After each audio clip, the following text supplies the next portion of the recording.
அதை நாங்கள் ஏற்றுக்கொள்ளவில்லை, அதனால பணம் தர மாட்டேங்கிறாங்கன்னு பொய் செய்தியை திமுக தரப்பில் பரப்புறாங்க. எடப்பாடி அதை சப்ஸ்கிரைப் பண்றாரா, அதை என்டோர்ஸ் பண்றாரான்னு எனக்கு தெரியல. தேசிய கல்விக் கொள்கைன்றது வெறும் மொழிக் கொள்கை மாத்திரம் இல்லை. நீங்கள் தேசிய கல்விக் கொள்கை ஒரு 500 பக்கத்துக்கு மேலே இருக்கு. நீங்கள் நெட்டில் போனீங்கன்னா பிடிஎஃபாக இருக்குது, டவுன்லோட் பண்ணலாம், நீங்கள் வாசிக்கலாம். தமிழ்லேயும் இருக்குது, ஆங்கிலத்தில் இருக்குது, எல்லா மாநில மொழிகள்லாம் இருக்குது. அதில் ஆசிரியர் பயிற்சி எப்படி இருக்கணும், மாணவர்களுக்கு ஸ்கில் ட்ரைனிங் எப்படி இருக்கணும், டிகிரி கோர்ஸே 3 வருஷத்துக்கு பதிலாக 4 வருஷமாக மாறுது, ஸ்கூல் எஜுகேஷன் மாறுது, ஸ்கூலில் அட்மிஷனுக்கான வயசு மாறுது, ஸ்காலர்ஷிப் முறைகள் மாறுது, மலைவாழ் மக்கள், பழங்குடியினர், பட்டியல் சமுதாயம் அவங்களுக்கு ஸ்பெஷல் கோச்சிங் ட்ரைனிங் அது அந்த சிஸ்டம் இருக்கிறது மாறுது, அறிவியலை சொல்லிக் கொடுக்குற முறைகள் மாறுது, கிளஸ்டர் மெத்தட் கொண்டு வராங்க. ஒரு ஸ்கூலினுடைய ரிசோர்சஸ் அதை இன்னொரு பள்ளியும் பயன்படுத்தி கொள்ளலாம். இப்போ இந்த ஸ்கூலில் நல்ல லேபரேட்டரி இருக்குன்னு வச்சுங்க, இந்த சிஸ்டத்தை இன்னொரு சாதாரண பள்ளிக்கூட மாணவர்களும் பயன்படுத்தி கொள்ளலாம்ன்ற சிஸ்டம் வருது. மத்திய அரசு தேசிய கல்விக் கொள்கையில் சொல்லப்பட்ட அத்தனை விஷயங்களையும் செயல்படுத்துறதுக்கு தான் நிதி. ஏன்னா அதுக்கு ஒன்னே செயல்படுத்தினா செலவாகும், அப்போ மாநில அரசுகளுக்கு பணம் கொடுக்கணும்.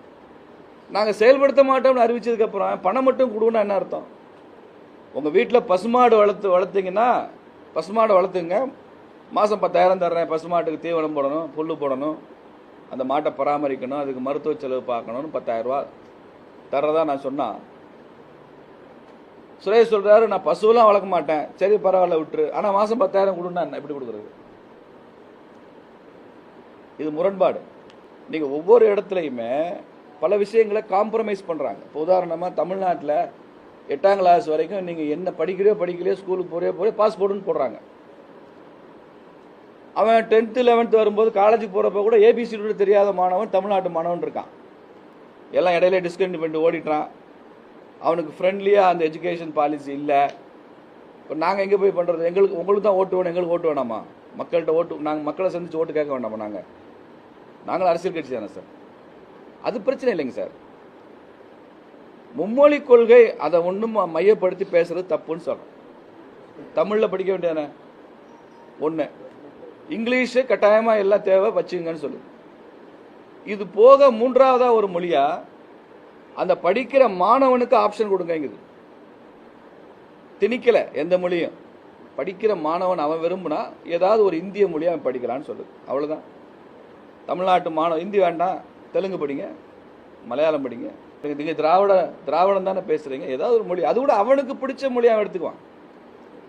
நீங்கள் மாநிலம் முழுக்க திணிக்க முடியாது. இந்த முதல் 2 மொழியும் கட்டாயம், தமிழும் இங்கிலீஷும் கட்டாயம் தமிழ்நாட்டில், அது படிக்கணும். 3ஆவதா ஒரு மொழி அவனுக்கு ஆப்ஷன் கொடுங்க, அவன் ஏதாவது ஒரு இந்திய மொழி எடுத்துகிட்டு படிக்கட்டும்னு சொல்கிறாங்க. அதுக்கு வாய்ப்பு உருவாக்கி கொடுக்குறாங்க, அவ்வளோதான். நாங்கள் தனியாக ஒரு கல்விக் கொள்கை ஃப்ரேம் பண்ணோம்னா அதுக்கு நிபுணர் குழுலாம் போட்டு ஸ்டேட்டுக்குன்னு ஒரு எஜுகேஷன் பாலிசி நாங்கள் வச்சுக்கோன்னு சொல்லியாச்சு, வச்சுங்கன்னு சொல்லிட்டோமே, அதை மறுக்கவே இல்லையே. ஆனால் புதிய கல்விக் கொள்கையை ஏற்றுக்கொண்டால் தரக்கூடிய நிதியை எங்களுக்கு நாங்கள் ஏற்றுக்காட்டியும் கொடுன்னு சொன்னால் அது கொடுக்க முடியாது, அது ப்ரொவிஷன் இல்லை. கொடுக்கத்தான் ஆசைப்படுறோம், சட்டம் அனுமதிக்காது.